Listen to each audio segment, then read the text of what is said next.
isolation from our public health system. They enhance, they extend, they assist our healthcare system.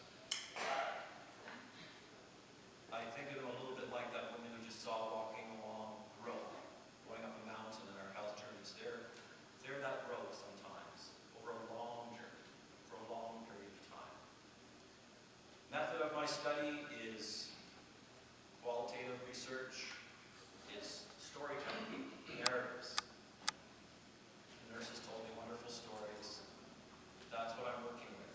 The turning points, the key moments, the beginnings, the middle, the end. We're going to hear the stories of 3 parish nurses somewhere in Canada. One is suburban, one is inner city, and one is rural nurse, small town. So what prompted Michael Tutton to do this project? This is kind of the point at which I reveal my biases and my background. I mean, we have this amazing healthcare system. It's probably, I hope to hear in the Q&A period, I'll bet you that there were Christians involved in its creation. And our life expectancy today, that's creepy.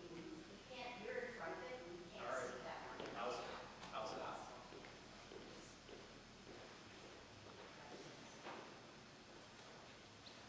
Thanks.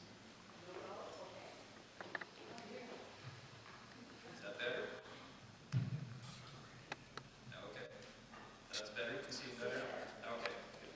That one's not a very big image, but what it shows is just in the last few years in Canada, life expectancy has actually improved. So we have a public health system. Why parish nurses? There's people out there who are nurses. Well, that's something that I thought about. And I've been a journalist for 30 years. And I've noticed through those years that even with this public health system, there are gaps. There are things that happen. And where the particular need of people in our public healthcare system may not be met. Story after story. It started to kind of hit me as a journalist that these things were not unfolding as I'd hoped. At the same time in Canada, there's a lot of signs of distress in the healthcare system. We see rising rates in the deaths of despair. Jurgen Ryan of Toronto Centre for Addiction and Mental Health Centre has noted drug overdoses, suicide, and alcohol abuse is all being increasing.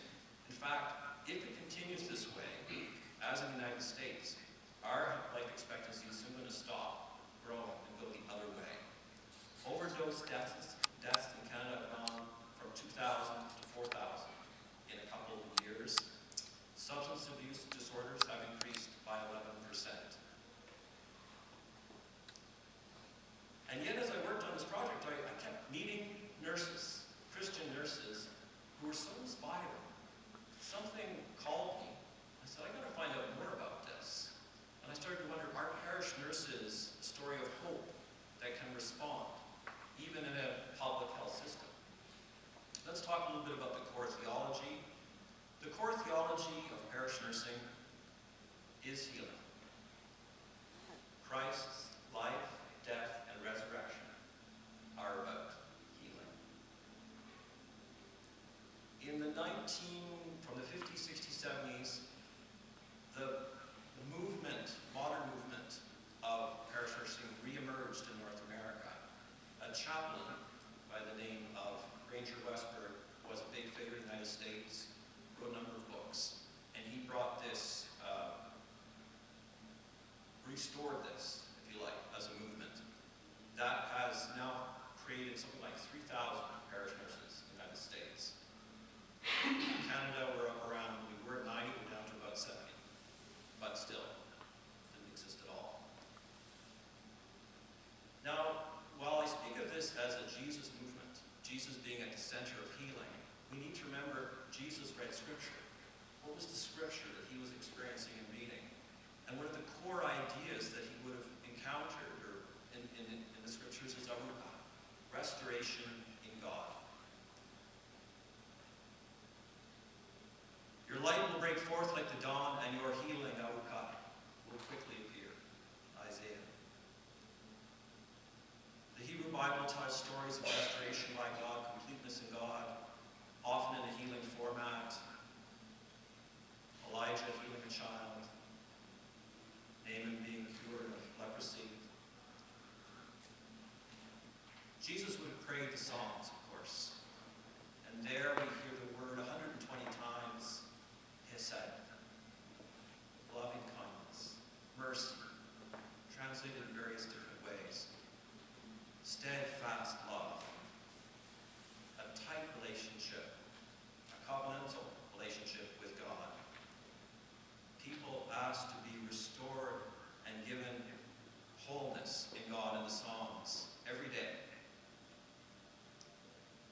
kingdom, particularly in the Gospel of Mark.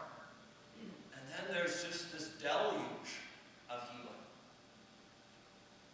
72 stories of exorcisms and healing. This is why Jesus' healing ministry lies squarely at the established theology of parish nursing. And in each case, Jesus is giving a particular attention, a particular need that he's addressing. The artists capture it over and over and over again. Linguistically, the words used, Jesus provides sozo healing to a woman who's bleeding. We see the same word used, sozo, when he's teaching. He's teaching wholeness. He's urging his disciples humility. Whoever wishes to sozo, heal his life, will lose it. Jesus sees the ties between the spiritual and the physical throughout the Gospels. So parish nursing is in this holistic tradition, combined with the modern medicine that we've had developed through the grace of God in the hundreds of years since then. Let's get to the stories. What stories do parish nurses tell about this holistic healing? I'll start with LB, an inner-city nurse, parish nurse, a lifetime of preparation for her work. She was a palliative care nurse. She worked in hospitals. She worked in a doctor's clinic. One day, a person came to her, a woman whose daughter was dying, and she was a parish nurse, and she told her about a job that was opening. And the next day, she applied for the job, and she got it. We'll come back to the notion of call in a few minutes. The priest who worked with her said, she came with the love of people and the neighborhood, the good, the bad, and the ugly. She knew her community very well, intimately, you could say. But it wasn't easy at the beginning for her. Some in the congregation made it very difficult for me. Some did not understand what I did. However, she went out and she gathered women and she said, I'd like to do a Bible study. They gathered together for Bible study. And that became the early bonds for her with some of the people in this parish. And they told each other stories. They talked about life's problems, finances, relationships, just day-to-day problems. They became friends.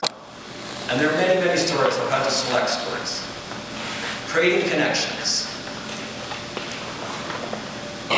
There's a husband with Alzheimer's. She's been on this job for 2 weeks. Minister's not sure what's going on. He goes to visit. She comes with him. It takes her about 2 minutes to see what's going on. The wife was covering for this particular husband, his illness.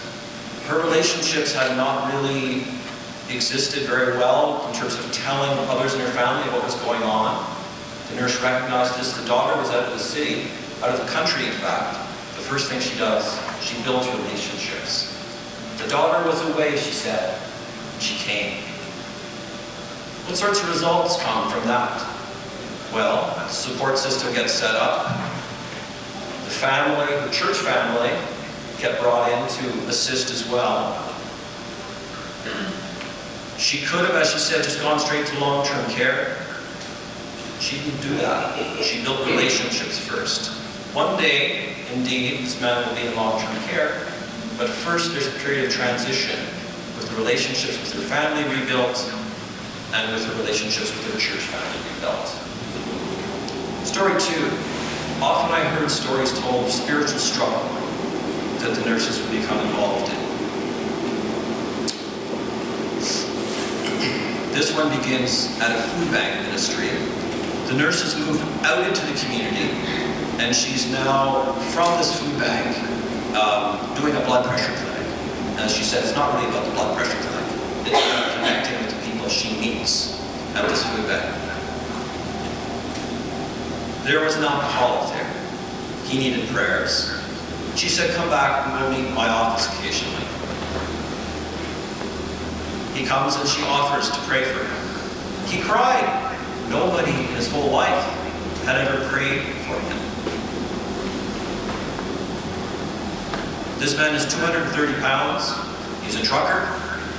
But he makes sure that before he leaves every time, that she gives him a hug. He says, are we going to get the hug today? She said, yeah. Are we going to get the prayer? Yeah.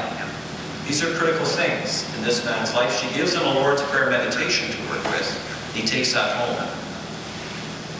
He gains a knowledge of God's love, but crucially, he gains a knowledge of worthiness in God's eyes. And there are real results. There are solid results. He moved to better housing. He's still an alcoholic, but he's practicing less drinking than he did. She has shifted and transitioned to the next parish nurse now that her retirement has occurred. Story number 3. I could probably tell about 20 of these stories, but this is about passionate advocacy for patients who don't have means. There was a man, again, at an outreach program, and then she didn't see him for a long time. So she asked her brother, can you go out and can you find that man? He looked and he looked and he looked and he finally found the man. And he came back and he said, I found him. And she checked his chest, she looked him over because he'd gone to the hospital and nothing had really been done for him. She listened to his chest. She made the hospital pay attention. He turned out having an operation. He was operated on, so there was a solid change there. That relationship, of course, became very close. One day he came to the outreach ministry where he was, and he brought a big bag of apples, huge bag of apples. He says, what am I going to do with all these apples somebody gave me? She took it home, and she made him 7 servings of frozen apple crisp. At his funeral, when he died, nobody knew who the parish nurse was. People often don't know who the parish nurse was. But the priest preached to everybody because he'd heard about this. And he said, everybody, you go home, you make apple crisp for somebody. Right? The thing about this kind of healing is it spreads. It starts with one person and it spreads.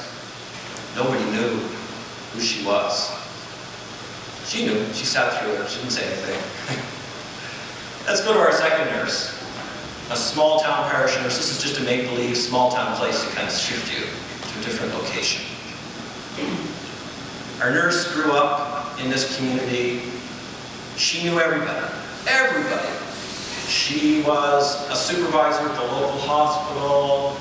She tells stories about her first formational things. I used to deliver the letters to people. I was asking her about formational people. And she said, I learned that some people just give you attention, and that's important. There's 2 people in her community. She saw an article. There's different ways we're called. Sometimes it's just through an article. She said to me, well, first I said I saw it, and then somebody else gave me an article. And I said, why do I keep seeing this parish nursing? When she got started, she found a lot of people were leaving church. Again, we come back to this early bonds connection. So she set up a coffee and sweets time. And now everybody in this parish stays. Nobody leaves anymore. And that's when she makes her connections. One of those connections she made was with a family who she came to know quite well. She always used this term. I bring them the bulletin. She must have used it about 7 times. Certain phrases stand out with you. And you go, okay. So I brought her the bulletin. And that time I brought her the bulletin, she died. She died. It was an older woman. Died. Now, she hadn't been in the ministry that long. But at that point, she just felt a kind of freedom. Her whole life in the secular system, she'd never really been able to just pray and say, can I pray? But she sat down, she started to pray, the family started to come, more family came, soon there's a whole circle of family around her. And then somebody said, can we cleanse the body together? And she said, get me her favorite soap, please. That's the kind of intimacy and personal touch that she was now free to bring into play. Results, deep added sense of peace for the family. Quote, They wanted that done. Second story about our rural parishioners, time, body to soul. There's 3 ladies that live on a hill in this rural area. They grew up on the farm. She and the minister would go and visit the ladies, and they would talk about life on the farm and that sort of thing. There'd be a little prayer. So this begged the question for me, what's the sort of difference between what ministers doing there and parishioners? I did interviews with ministers as well, to sort of get a feeling for that, insights into that. Physicality sometimes is not something that we as priests, ministers, think of. Sit down and pray. This woman's life and training would lead her simply to say to the woman on the hill, let's go for a walk. How far to walk? We're talking about 10 meters. Later, when one of the ladies on the hill went into the nursing home, they'd walk through the nursing home, and maybe they'd see a painting, maybe they'd see a flower, and they'd talk about that. And then this somehow settled her. And then they'd go back, and I'd bring her home, and we'd say a prayer together. A way of seeing, a way of acting that has deep physical knowledge. As the priest said, being a nurse, she knew movement was important. We can learn from this too as ministers. We can pick up on that. Let's just go for a walk. This parish nurse would always say to me, I call her the faith builder. What can we do today to get through this situation? Nurses are pragmatic. They want to see what you can do in the here and now to get through the situation. Story number 3, the same minister, he had a choking problem. He ended up having an operation.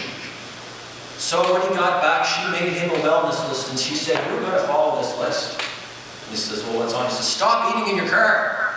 No more eating in your car. I've eaten my car my whole life. Time to stop that. And I said, well, did you do it? He said, yeah. She's my nurse. Nurse number 3. A suburban area parish nurse, JJ will call her. Shift your mind away from the country to a busier, fairly, I would say affluent, but middle class Canadian neighborhood. This nurse brought this wealth of experience in public health. And people always bring their experiences into these ministries. They bring their knowledge. And it's an active ministry, still ongoing. Again, how do we connect people when we get going? Well, you bring your experiences of what you know, what you've done. In her case, a healthy living group was formed. And people would gather for information, for talk. Again, it leads us to a story. Story number 1. Care for a couple whose son was dying from cancer. There's a lot of stories. There's a whole other study being done in Fredericton about just people with cancer and how parish nurses care for them. We prayed for that couple, and they knew whether they were often not there, they were away. We prayed for them, and they knew. The young man died. The grief continues. Healing is ongoing. There's a beautiful story that was told to me about courageous tears. This man, because he had this trust in this relationship in this parish nurse, could weep great big tears and move these emotions out into the world. A second story I'd like to tell you about this nurse is Guy. We call it Guy. A man with Parkinson's, family, relatively younger. And a lot of parish nurses become involved with discharge plans, different plans. If the family invites them in, they can become part of that process. And one of the things she said to me is just how she brings things forward into their lives so they are first faced with the reality before them. That's really, really important in healing. You're still a couple, but you're going to be living apart. Just saying it to them, just getting that into their processing. The kind of question she says she would ask people is, how is this for you? house is for you. Then we can move into discussions about faith. How can God help you through this? There came an acceptance. You could feel the anxiety go down. There's a little side story I just want to mention about this particular one because it's of importance. A lot of nurses, when they begin relationships, there's going to be people who just don't feel close to them. There's an aloofness that can happen, right? And often what happens is there comes a time, as in this case, where this wife, she participated with the nurse, she came to know her, and I think I've heard this phrase for every nurse. She's worth her weight in gold after it's all over, because they come to know the deep truth of what this person can do in their healing. Oh, I gotta tell, this is a wonderful story.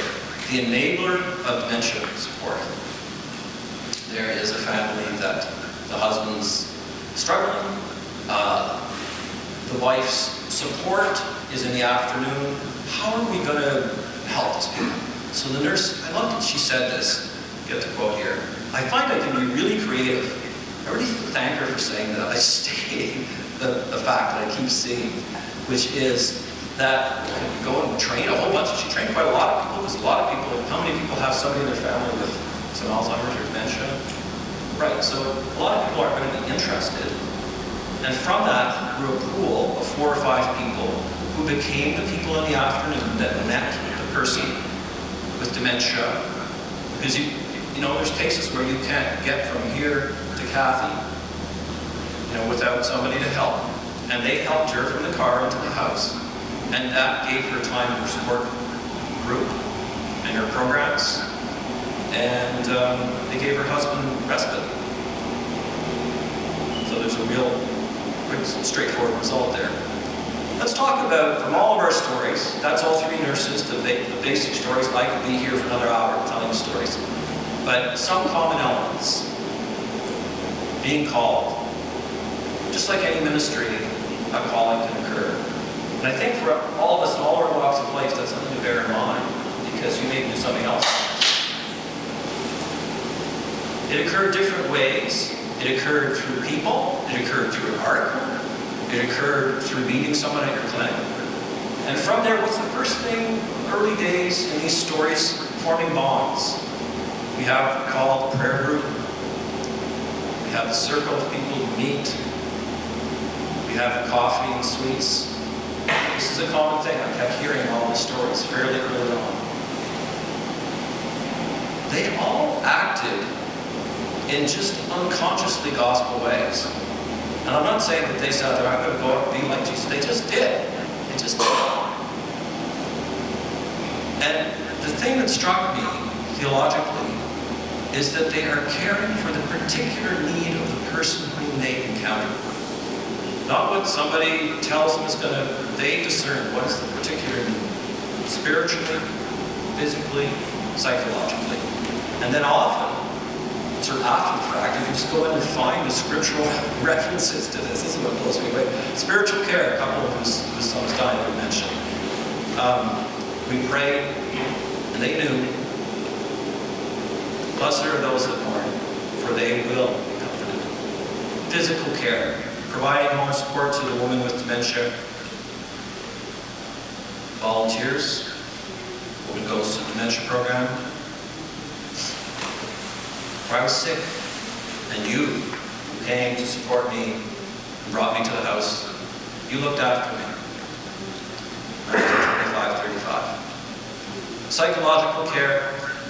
The man who was sought and who received his apple crisp and was found. But you came looking for me.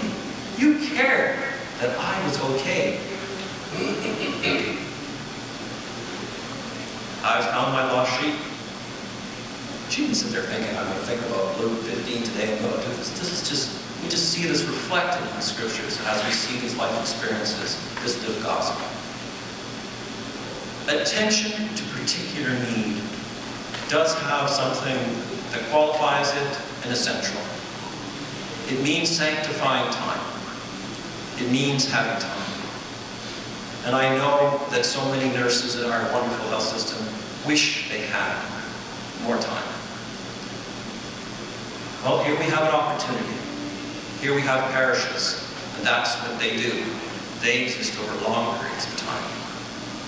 People's life storms emerge in those environments. I'm thinking now to one of the parish nurses one day, the second meeting, she said, I was thinking about you, Mike.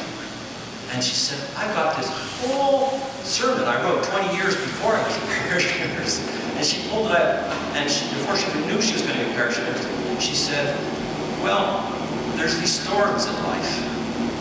And then she was preaching at the time on Isaiah, and she said, but there's these shelters, these canopies that cover us in the storms. God comes in, God's loving kindness comes in to help us. And then she said, and of course Jesus is there too. And Jesus comes in to help us. And even in life storms, Jesus was there saying, peace, peace, be still. Two of the parish nurses had foot care ministries, which I found interesting. That itself tends to be a period of time that you're going to be spending with somebody in great intimacy. I can almost hear the words just unconsciously there, peace be still, as you wash somebody's feet and you care for them. In the case of the inner city, there's sometimes those feet have been out of the boot for 8 months, right? You have to be close to somebody. You have to have spent a lot of time for them to get them to take their boots off after all those months. She said to me, holistic medicine takes a lot longer because trust comes into it, big time. Again, the parish is the environment, a birth to death setting. Maybe during our Q&A, somebody else can tell me a place where we have these birth to death settings. There are others, I'm sure. But wow, what a great place to sanctify time with people. It's Phyllis Ann Solari Twiddell. She's one of the leaders of this movement, Loyola University, Chicago. The parish is among the places where there is time to know people. It is a place that fosters development of values that people live by through the lifespan, from birth to death. A fascinating area, perhaps a sidetrack for me, but I had to go there. Suffering and the tension between suffering and response. Nurses, they have lived this in a way that few others have. There is a little bit of a tension between it. I thought about it theologically. Actually, it was a sermon from Father Paul that helped me. The book of Job says suffering may be difficult for us to grasp.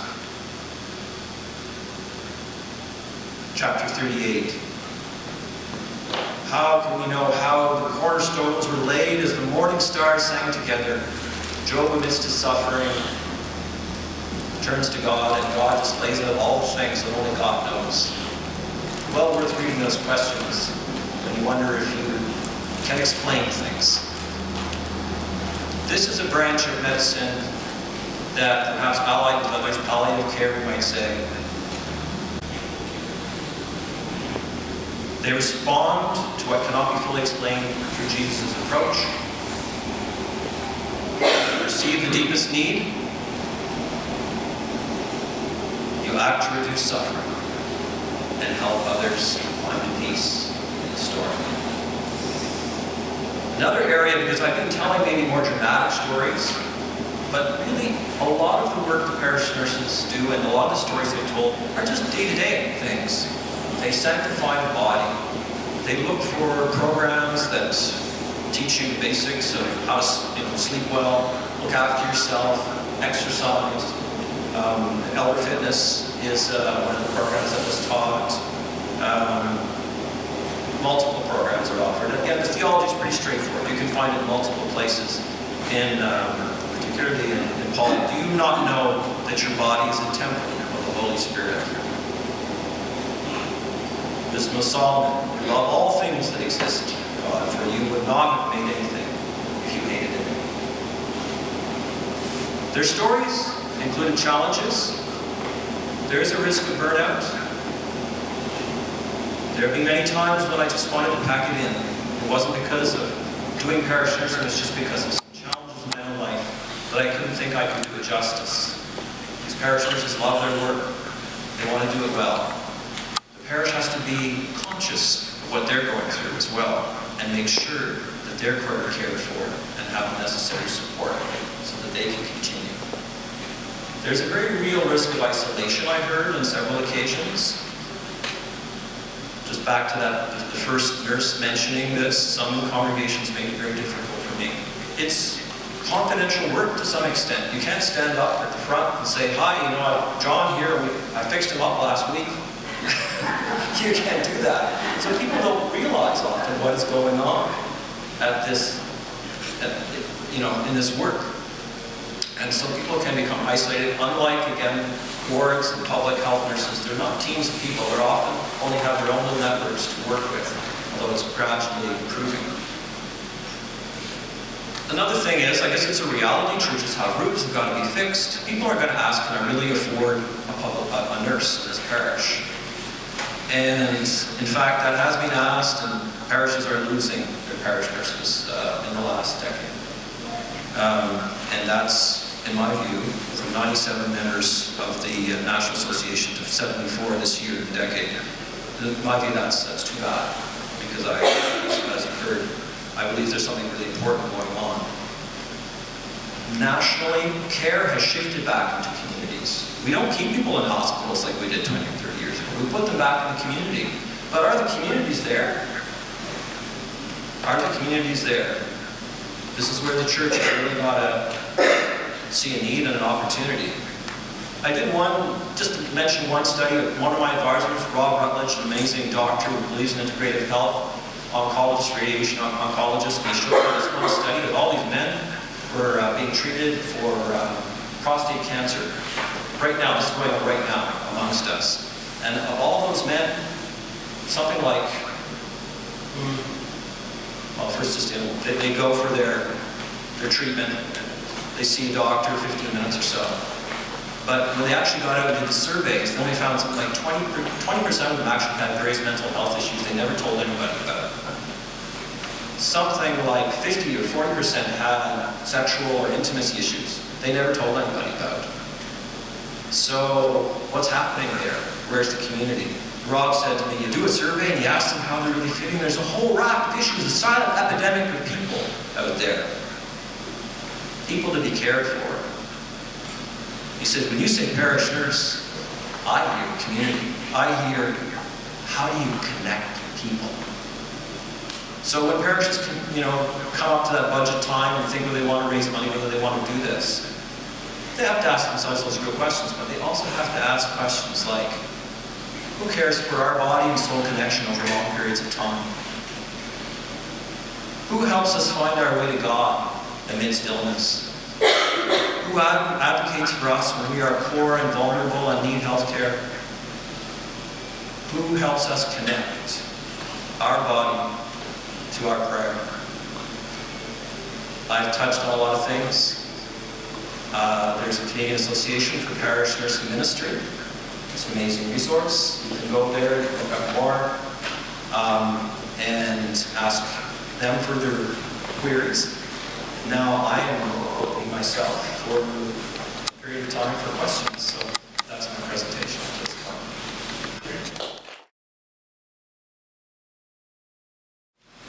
Am I correct in assuming that these three nurses were all paid positions?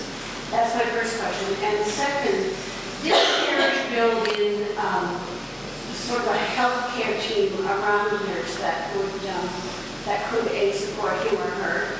And also, was there an emphasis on training other people for that ministry so that there was a team?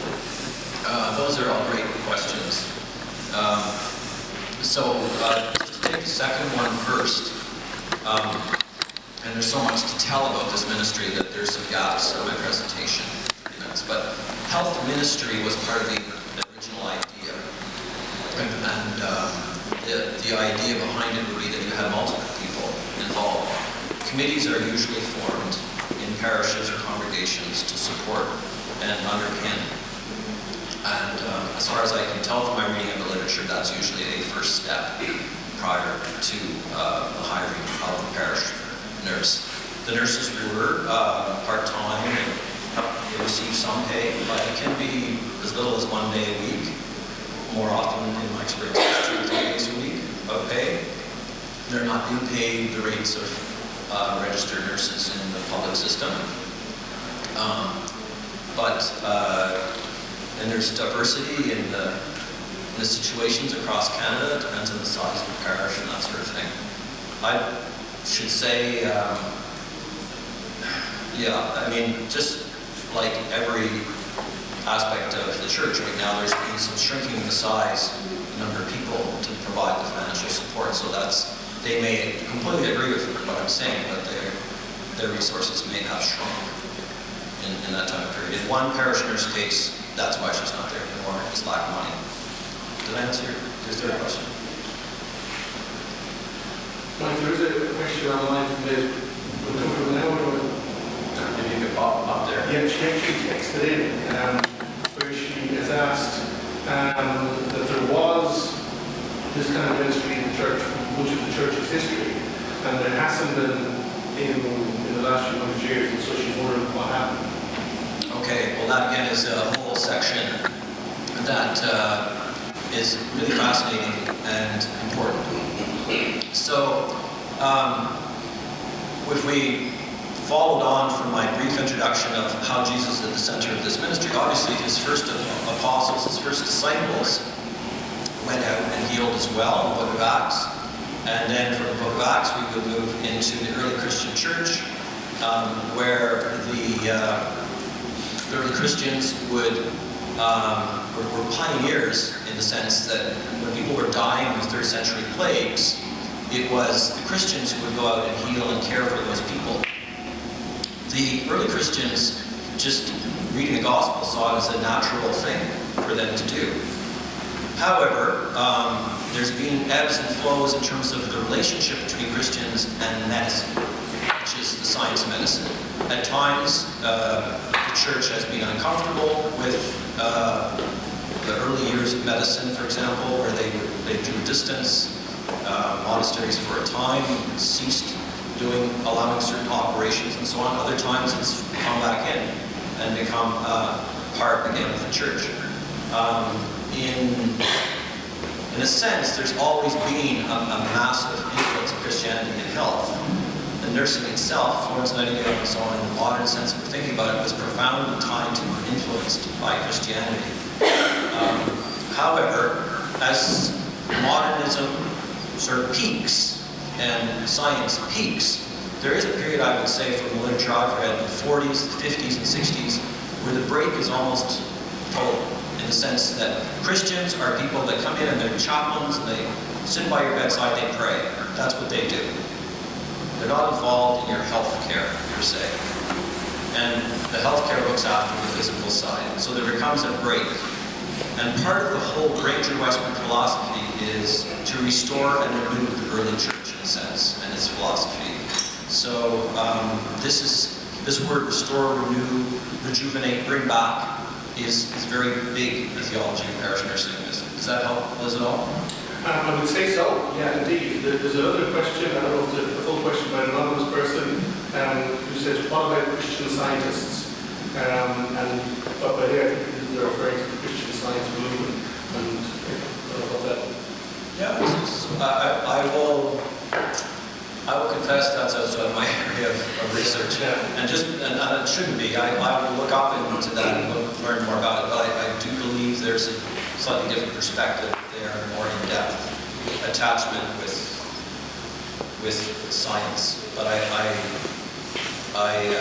confess I do not really know the answer to that one. That's all we have this far.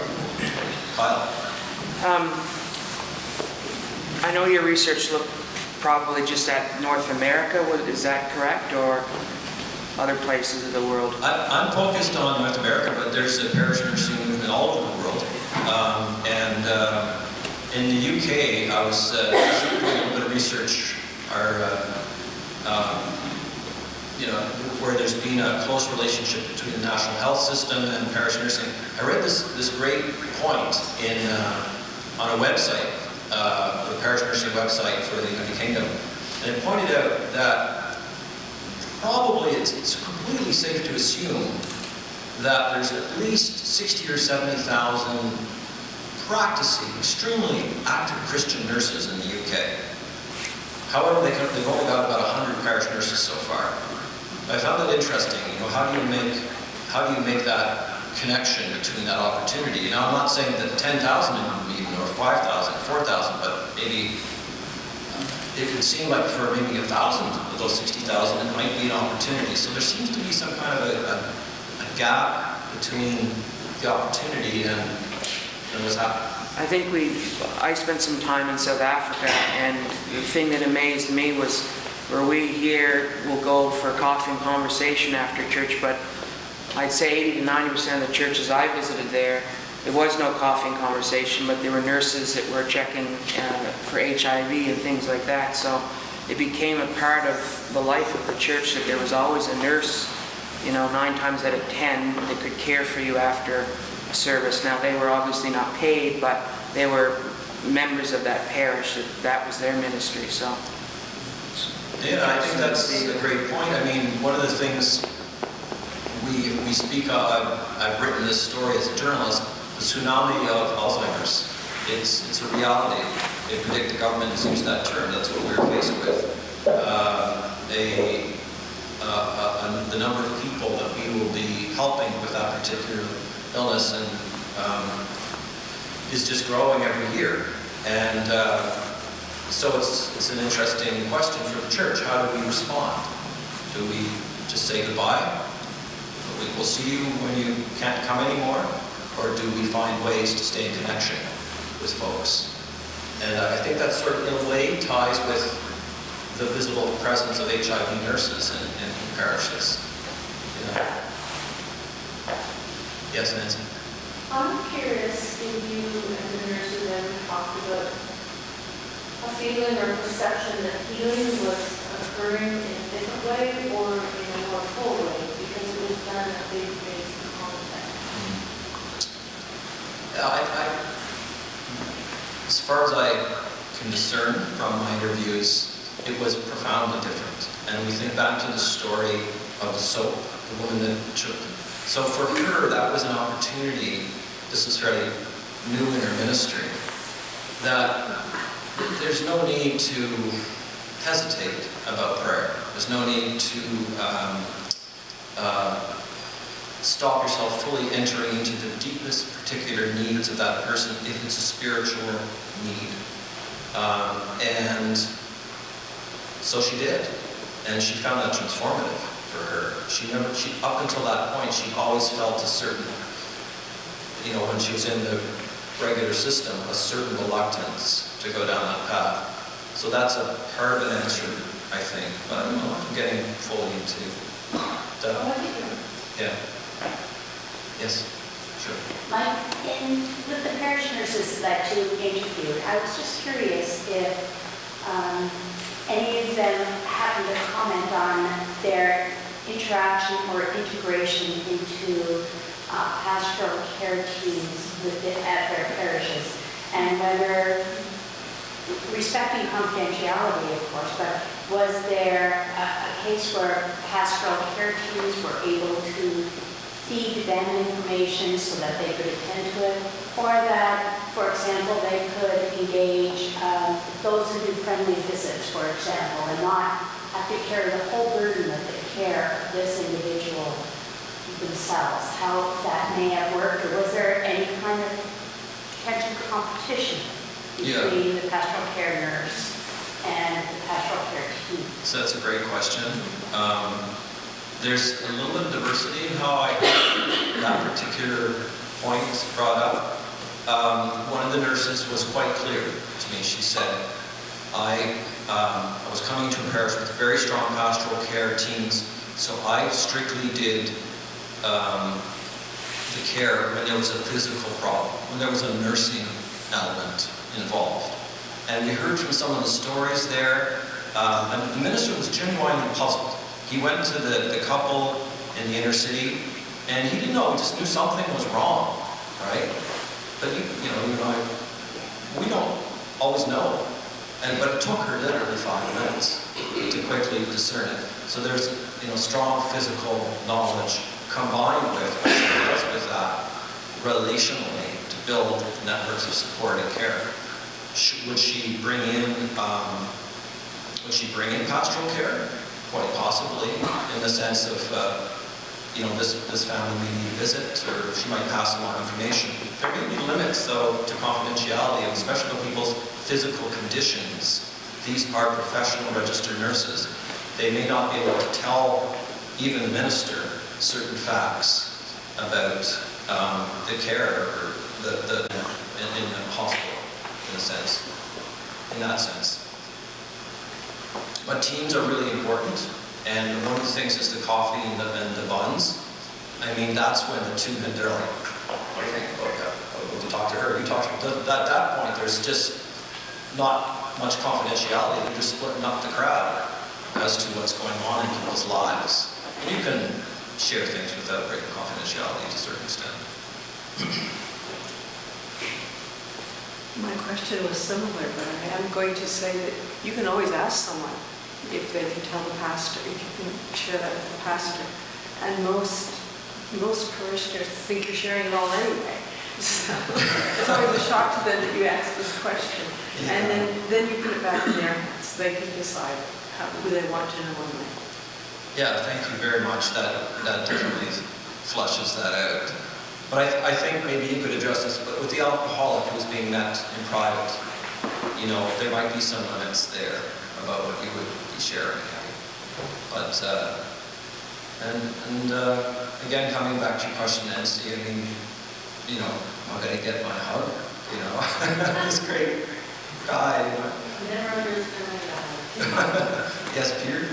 All right. As you know, my recent background is as a warden and so on. And the question of personal safety quite often comes into, the thinking of a warden and so on. Was there any mention of feeling threatened or feeling exposed or any of that sort of thing which came into your discussion or research? It's a great question. In fairness, I don't know if I ever asked that question as directly as I could have, but I do not recall anybody speaking of feeling threatened or frightened by what they were encountering. And I wonder now that you say whether it's part of their training that they know the situations quite well. They have probably some degree, or well, certainly some of the nurses had a lot of mental health training, and in the sense that she actually worked in a hospital for folks who have mental health issues. So no, I did not hear that, and I have to say I call the inner city nurse, I call her the redefiner. The reason I call her that is she redefined parish, or she reclaimed parish. How many people think a parish or congregation is people who come to church? Right? A lot of people think that. And she went out and she said, no, this is my parish, this entire area. So the outreach programs and the things that she's doing with the most vulnerable and poor people are not actually people who come into her church.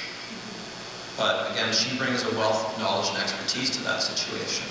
She's the nurse who, after 8 months, can coax a man to take his boots off and have his feet washed. There's a lot that goes into that. A similar question from Madeline in New Brunswick, who wants me to ask you, she says, I think my parish priest will be too afraid of being sued to promote me offering my skills in the parish. Did any of the nurses you interviewed talk about this? No. But that's still a great question. What was her name? Madeline. Madeline, thank you for the question. I think one of the things to remember is, again, we come back to the point, these are professional registered nurses. And so they're operating by the standards of their profession in a way that is not really true. I would think of some ministries that are on the go. So I think if the nurses are following the rules and regulations of the profession, they really don't have to worry too much about lawsuits. Yes, Sue? Michael, I'm wondering if any of your nurses talked about the importance, though, of the relationship between the parish nurse and the parish priest or minister, and how important or conversely difficult that relationship made their offering of minister.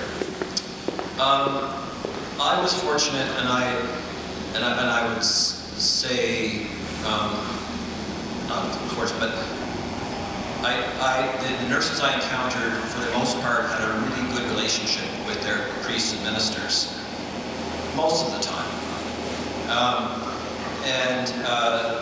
I think there was a period of time in one parish nurse's ministry, though, when she felt extremely isolated. I touched on that, and that's isolation.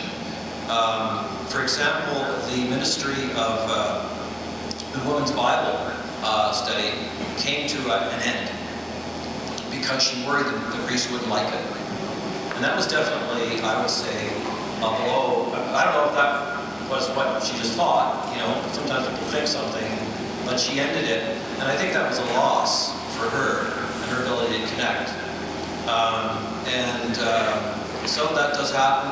One of the parish nurses told me at the end of her whole process with a particular minister, the other thing is, they come and see, they're the constant. The ministers are coming and going, right? And I think it was on her third or fourth minister, that minister said to her, you know, I always was worried about you when you first came, because there had been some parish nurses who I thought were sort of taking over, stepping on my toes a little bit, right? He says, you never did that though, I loved you. It all kind of worked out.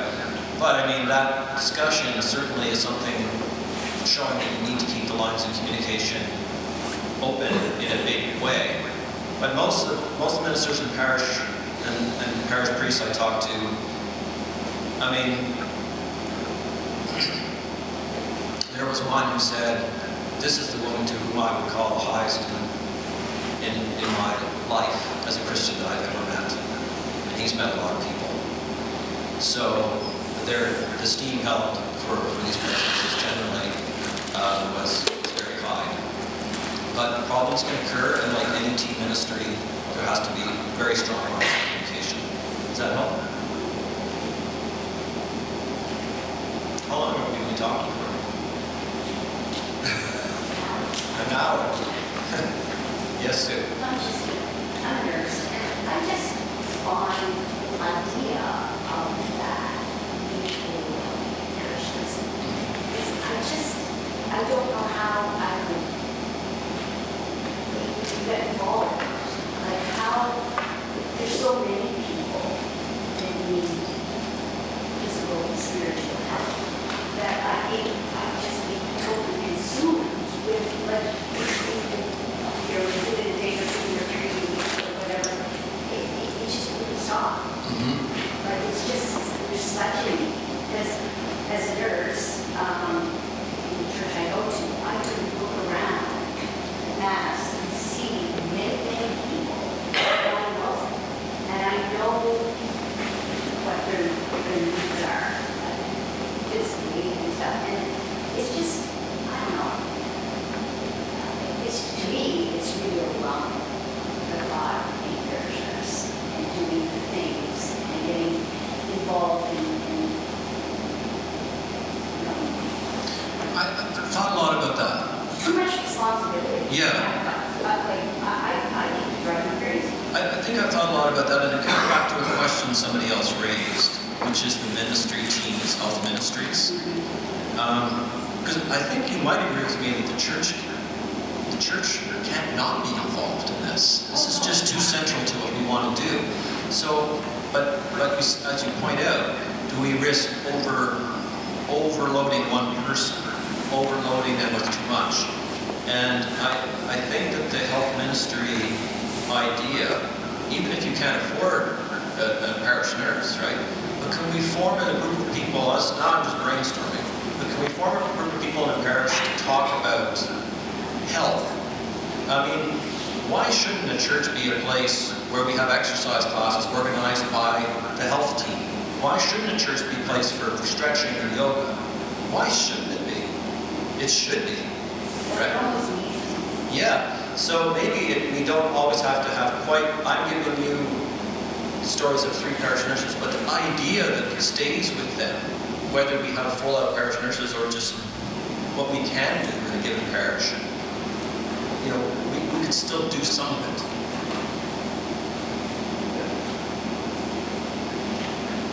But it's perfectly okay. Like what you're saying is real. These things can be overwhelming for people. And I think we need to think about that. And parish nursing ministry, people need to think about that. Because people, we don't want to overwhelm people with this ministry. Yes, Kathy? So the names of the nurses that you interviewed, did they actually have that? Did they develop more of a team where if they were more or less the coordinator, they were the professional? Yes. But really, it was the responsibility of kind of spreading the word within the church and creating a big team and preparing. Like anything in ministry, I think a single person sometimes becomes the focus, and that's just what evolves. But that's why I think the training and education piece was so, our creative enabler there, so important. Because after she's gone, hopefully some of those people are still trained, they're still present. And maybe that needs to be I'm just putting out figures, what do I do? But it seems like a good future direction for parish nursing is to continue on that track, training and enabling people for particular situations. Like like the health system that exists, we just introduced for cancer patients a whole section of it that's teaching people exercise. It turns out the research shows that if you have cancer, you're better to be exercising as much as you can with help from doctors and professionals. There's a whole new branch that we're getting 80 new people. That's all they're doing. So a church can say, well, this is our group that's going to worry about helping people exercise as they can. And some people that are into exercise will do that. There's another group that's into diet. You know, you can train people and you can bring a lot of people's knowledge into the church.